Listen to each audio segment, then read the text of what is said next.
This lesson is part of Gibson's Learn and Master Guitar course. Before you get started, download the free lesson book at the following web address. Now, here's Gibson's Learn and Master Guitar author, Steve Krenz.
Hi, and welcome to Session 9. Today we're going to talk about strumming and all the different ways to get the best sounds that you can out of your strums. You know, pretty much up to now, we've just been doing simple chords and some eighth note strumming. Now we're going to get a little bit more complex with it, but it's also going to start making a little bit more music. Here's what I want to cover. We're going to learn proper strumming technique. I'm going to give you several simple strumming patterns, strumming with eighth notes and ties. This is getting beyond just the techniques of strumming and starting to get a feel for it inside of you. This is what I wanted to get to in this session. Last thing is intervals. You know, in the How Music Works section, we're going to cover intervals that are in the major scale and intervals that are not in the major scale, and mess around with those intervals a bit. Finally, we're going to learn some songs and put all the things that we've learned together to make some great music.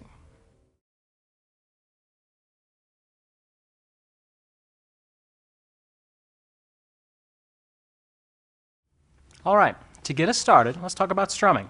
Now, up to this point, you have pretty much played one chord or one strum for each beat, or sometimes we'll just give a whole note in each measure that a chord is in. Well, now we're going to go a little bit further than that. Now we're going to talk about strumming.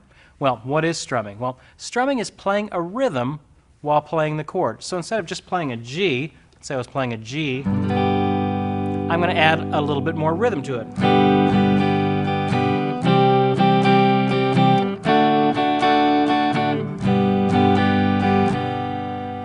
Now, by the time we get to the end of this session, you'll be able to do that rhythm because it is one of our simple patterns that we're going to learn today. So just adding some simple strumming to your chord playing helps you to start making music, and that's what this course is all about.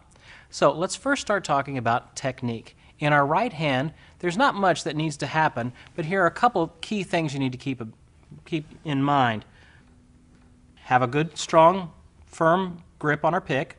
Now, when you're strumming, you don't want that pick to be too loose, or you're going to kind of get a strumming sound that has a lot of pick noise in it. If I hold it too loose, I just get a lot of pick noise, a lot of flopping around of the sound of that pick. You need to hold it a little bit firmer than that. Next thing, keep your wrist loose. A lot of times folks will think, as we're getting through these exercises, that as we speed up, the tendency is to really tense up your hand, where you want to bring this wrist in and tense this whole forearm as I'm playing. So I start out good, but then as I play more and more, the motion is more like, if you want to think of it, the motion is more like you're flicking something off of your hand. Imagine if you had water or something on your hand and you're trying to flick that off of your hand. That's the motion when we're strumming. So I put my pick, and I'm holding my pick, but I'm still doing this flicking motion. Your wrist is loose. Still have to hold your pick, but your wrist is loose as you're doing that. Next thing, we want to make sure and keep a down and up arm motion.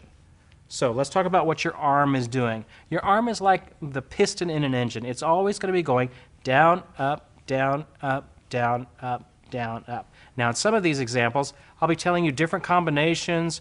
Whatever combination I tell you, it's always going to fit into the pattern of down, up, down, up, down, up, down, up. I'm never going to tell you to do it up when you're in the cycle to do it down, or vice versa. Now, that may seem like you really have to think about all this as you get into it, but as you get into it and speed it up a little bit, you'll realize there's really no other way to do it than being consistent with the downs and ups. So your hand, let's say if I was playing a G, your hand is always going, or let me just do quarter notes. So if I'm giving you 3 or 4 quarter notes to play, 4 quarter notes, let's say on a G, down, down, down, down. You'll notice there's still a silent up in what you're doing. Notice what your hand is doing. Even though I'm just doing downbeats, there's a silent up that my hand is doing. Okay, now we're going to start talking about making those ups into strums. And you're getting a little bit more complex with it.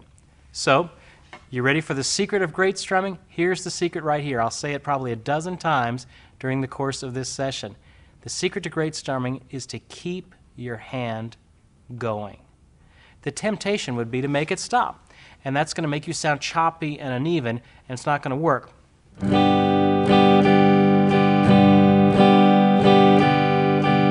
If I don't keep my hand going through that process, it ends up sounding like this.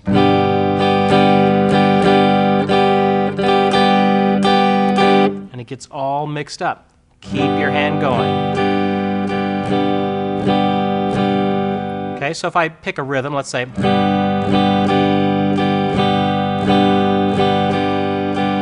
okay, I could play that rhythm using all downstrokes.